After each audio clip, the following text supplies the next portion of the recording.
old Nintendo gamer. And son.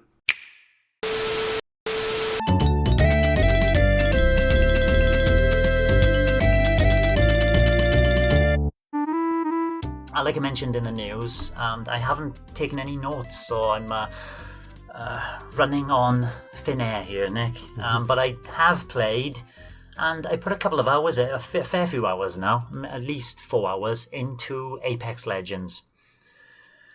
It's a free-to-play game where, yes, you can purchase skins and bits and pieces and extra legendary characters, because they're not all unlocked at the beginning. I think out of trying to visualize in my brain now, out of the maybe 20 legendary characters that you can choose from, there are about 7 or 8 of them opened at the beginning, and then you can unlock them over time, but that will take a long time. You can obviously pay real money to unlock them quicker. But I'm gone in for the free-to-play version. I haven't unlocked anything. And it plays a lot like Fortnite in its initial setup. You know, you've got a large open world. You've got teams of 3 or 2, so you can do trios or duos, and you drop in or out of a dropship whenever you want to. There's a jump master who is assigned one of the 3 who can control the descent of all 3 of you, and you can relinquish that power if you don't want to control the jump because you're a noob like me, and give it to someone who knows what they're doing. Drop into an area, then you drop there, just like in Fortnite. You got no weapons or anything. So depending on which legendary character you've got, the ones that spring to mind, there's like my son was playing the other day as Lifeline, who is a healer. So she can drop down turrets which revive people who have been downed, and she can do that a lot quicker than other people can. She drops in a care package, which is a defensive buffs, you know, things like armors and helmets and stuff to defend, to buff up your team for defense. Then there's the one I've preferred so far. I've stuck with him for now, is Gibraltar, who's a bit of a tank. He's got a little bit extra health. He's a little bit bigger, so he's a little bit of an easier target to hit. But when you go down ADS, which is aim down sights, he pulls up a shield, so it blocks a lot of the percentage of attack. He has lots of defensive things, like throwing a shield down for the entirety of the team to stand in. And he's got this wonderful mortar attack. He calls in this airstrike. By throwing like a gas grenade, you throw it into the arena where the enemies are. And what's quite spectacular about the game is the kind of visual sumptuousness of this airstrike hitting the ground and blowing the enemy to pieces, basically. It looks quite nice. So I've particularly played on TV, not in handheld, because my first time I tried it, there's a little tutorial training session to go through, shows you how to shoot, shows you how to revive an enemy, revive a down teammate. So once you're shot down, you're crawling on the floor, called bleeding out, then you can inject the serum into them to revive them and get them back into the game, with obviously vastly lowered health, which then you can pick up health drops to recover. So it teaches you all that very, very quickly in about 5 minutes. And it basically plays like any other first-person shooter. You know, all the buttons are exactly what you'd expect them to be. ZR is shoot, ZL is look down sights, click the left stick and you run, press A, you crouch or slide if you're running.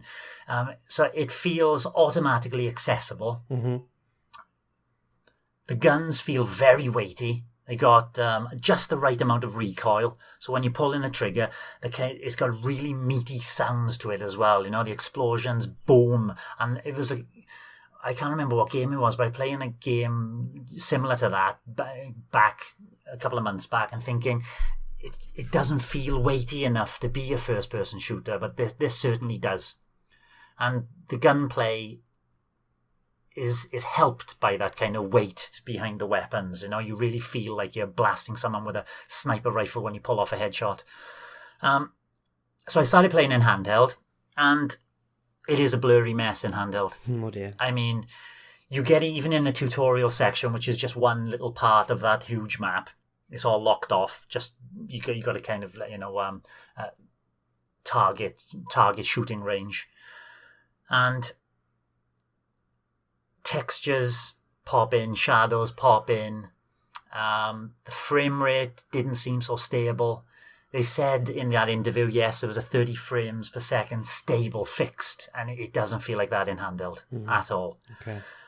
Especially when you go online in handheld. There's nothing to do with lag, it's the frame rate. There's so much going on in certain times. You can see it drop frames all over the place, to be honest, especially when there's at least, like 6 or 7 people around you and all shooting off and explosions. The other thing that let it down in handheld was the gyro controls. Abominable.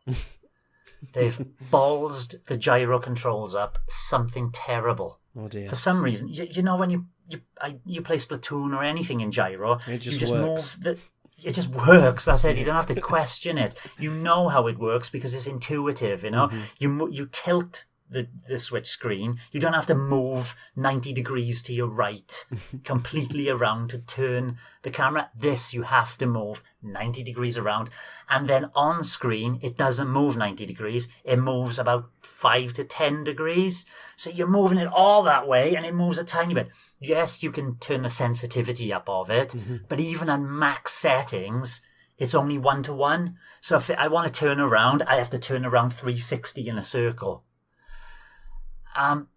You can also turn it like a steering wheel in handheld, which is not what you want to be doing when you're playing.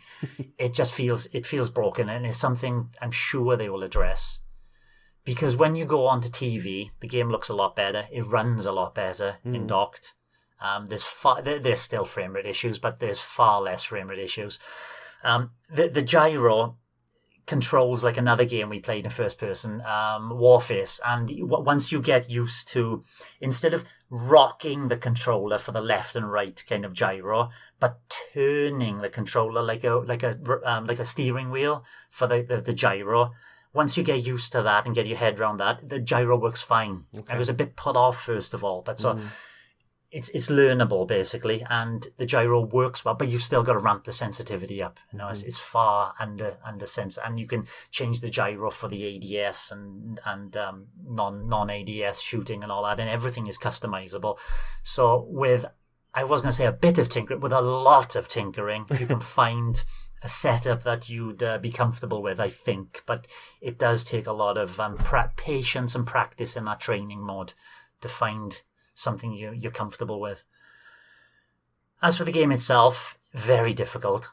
There have been times when I've dropped in, I haven't even got a weapon and I've died within 30 seconds. It's like bump, bump, bump, down. It's one of these games that there's a lot going on. There's a lot to learn. There's a lot of buttons to press. There's shields. There's health drops. There's these special powers that every legendary can call in. There's helping your friend. There's pings which tell you, oh, there's an enemy over there. You can change your ping to, or there's a weapon over there. There's all these things going off. And yes, when you're thrown in the deep end, you're in the middle of a firefight, it feels intense. But quite rightly so, But so the best thing you can do as a noob is to drop as far away from the action as you can and just slowly get used to picking a few weapons up, where to get weapons, what do the weapons look like, because you don't want to be pressured into, I haven't got a weapon, I've got to pick something up, and you're picking up something that you're not comfortable with. You've got to spend the time basically in this game. If you don't learn how it works and what you need to be doing, and every time my team has lost quickly, it's because someone's run off. I've never seen a kind of Battle Royale game where it is so important to keep the team together and backing each other up and having a balance of legendary characters. So, like me, I'm the tank. Then you've got a healer. Then maybe you've got the scout kind of guy who sends a sonar signal out so he can see where the enemies are. And by linking, you've got to be together and doing this as a team. Right. If you're not doing it as a team, you're going to get decimated. I mean, you're going to be wiped out in seconds. But once you do find a team, and I haven't used voice chat or anything like that, but once you do find a team that seems to be working together, seems to be staying together, seems to be like, oh, I'm the tank, so I'll push forward a bit, put my shield down here, bump, take a couple of shots, then when things are working and making sense, it feels really such a very solid Battle Royale game. Far, far better than Fortnite. And far better than Spellbreak, which had potential. But dropped off. Yeah, dropped off relatively quickly. And I've won my first game. Hey, I did win a game, which was a good feeling. It's because I had a good team, so I'm not taking any credit. But it's been a fun experience, even if there have been frustrating times in the beginning, as you would imagine from this type of game anyway. Yeah.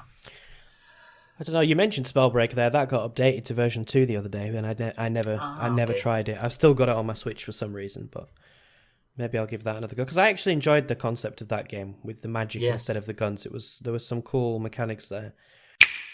Thanks for watching, and don't forget to hit the subscribe button and give us a like if you've enjoyed our content. You can also check out our other great content on Twitter, Facebook, Instagram, and the N-E Café podcast from all good podcast providers. Just follow the links in the description below.